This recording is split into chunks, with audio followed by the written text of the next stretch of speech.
Chag Sameach, everyone. I hope you're preparing for a wonderful and meaningful Sukkah holiday. Just very briefly, a few thoughts on Sukkah.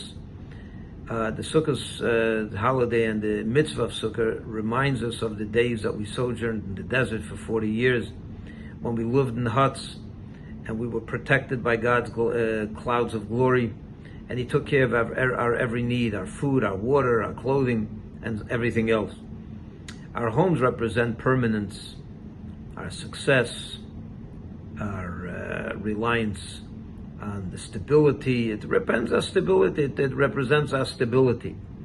Whereas the Sukkah represents the non-permanent structure that we go into and we move in there for 7 days or 8 days.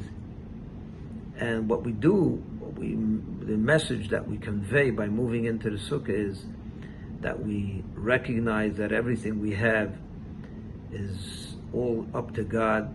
We move out of our own permanence, that false sense of stability that we think we have based on our own, successes, and we go out to open ourselves up to God's graces, God's kindness, and what may look like a non-permanent structure.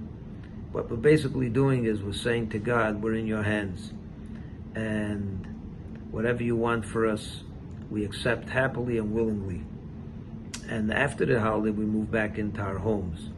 And this dual relationship, or this Sukkah home relationship, where we go into the Sukkah and then we come back to our home, is meant to convey the message that the successes that we have and the work we put into our future is all based on our 7 days of Sukkahs that we went out to be under God's protection, under God's kindness, and our reliance on Hashem.